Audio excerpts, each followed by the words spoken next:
With the price of gasoline headed down to levels we haven't seen in years, this is a very good time to own high-quality, well-run restaurant stocks. So how about a small, somewhat speculative restaurant chain that's seen its stock get hammered over the past month, even as oil's been falling and the company itself reported a strong quarter? I'm referring to Zoe's Kitchen, Z-O-E-S, the fast-casual chain serving Mediterranean food made fresh daily. They came public this past April at $15 a share and then jumped 64% on its first day of trading. Zoe's is a company that's totally tapped into the current fresh, natural food zeitgeist, and it's growing like a weed. The company has just 130 locations in 15 states, mostly in the South, but it seems like they'll be able to double the store count within the next 3 or 4 years, and management believes they can ultimately have 1,600 locations, more than a tenfold increase. Plus, Zoe's delivered a nice upside surprise when reported back on November 20th, 49.5% revenue growth and a solid 5.9% increase in same-store sales. I don't doubt that Zoe's, the company, has a bright future. But what about the stock? Is it too expensive? Can it deliver on those big expansion plans? Let's take a closer look with Kevin Miles, the president and CEO of Zoe's Kitchen, find out more about his company and where it's headed. Mr. Miles, welcome back to Mad Money. Good to see you, sir. Thank you. Good to see you.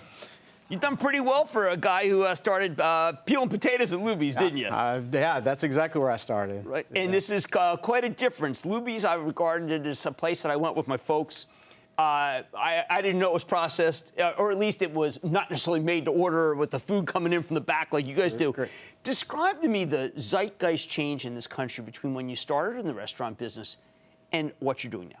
You know, what's interesting is to bring up Luby's. You know, we made everything fresh back then. It was mass-produced. Everything was, hand-carved beef, everything, made fresh. Right. It's changed a little bit from the atmosphere standpoint. So the customer's still looking for that fresh quality, better-for-you option that's made fresh in the back of our kitchens every day, like our hummus that we brought here today. But okay, so take that. I mean, because Luby's, my family used to love Luby's and Morrison's, okay? Right. We would go there because we knew it was being cut and fresh. But I never felt it was healthier for me. This is something that people want now. They want healthier.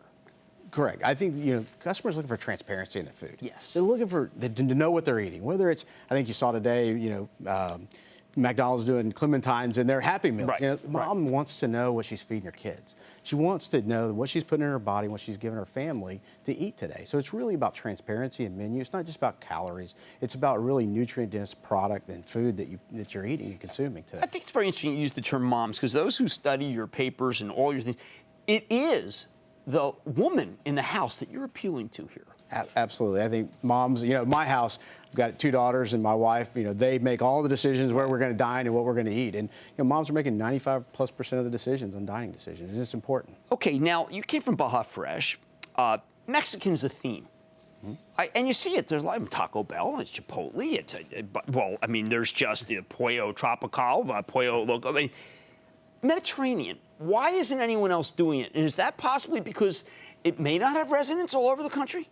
Well, I think, Mediterranean gets a little bit of a different spin. A lot of times it's just configured in Greek. It's just Greece. That's right. With Mediterranean, it's really about all the countries of the Mediterranean, 21 countries around the Mediterranean, where you can have something from Spain, something from Italy, something from Greece. And that's what Zoe's is about. Our menu is developed around those countries of the Mediterranean. But again, it's back in the tradition, the lifestyle of the Mediterranean cooking, grilling, lean proteins, fresh fruits, vegetables, and, olive oils versus other types of fats. I remember the study that they had to break up. The Spanish study, which just showed that it's just too healthy. The doctors couldn't even wait to say that this was the right diet. Yeah, I think, again, back to that better-for-you option, that's what the consumer's looking for, and that's really what's driving our business and driving our sales. Now, I look at the distribution, and we had you on last time, and it was during the Ebola scare, and you were in dead center in Plano. It didn't impact you at all. You had great numbers. Yeah, not really. We obviously it was a scare, and it scared, around the country, not just in Dallas, but specifically in Dallas. We heard a little bit, but fortunately everything, kind of gotten taken care of in Dallas, and the nurses, and unfortunately for the one gentleman, but and Phil for his family, and for there. But the customers really, came in and still weren't overly concerned. Now, when I look at the map, and you've got a great grid about where the stores are, I see that you would have to, if you're in Philadelphia where I'm from, you might have to get in your car and drive 10, 15 miles to the one that you want. Gasoline prices have to be helping you. Absolutely. Our core customer is probably not as touches our core customer as much, but it definitely puts more money in their pocket, puts more money across everywhere, whether it's retail or it's in restaurants, and so it's definitely given us a little bit of a lift. And you're not worried, 1,600 locations, but I guess you could probably have a couple hundred in California alone, right? Well, California's not on our map anytime soon. Yeah, We got Kansas City's coming next, right? But we're excited. We think that 1,600 plus locations across the U.S. is absolutely attainable for us across the U.S. over the next several years. Those are big numbers. It's a multi-year plan. I want to thank you so much. As Kevin Miles, President and CEO of Zoe's Kitchen. Hey, listen, the NFL has its own Sabra, right? They have the official hummus of the NFL, official hummus of Zoe's Kitchen. Stay with Cramer.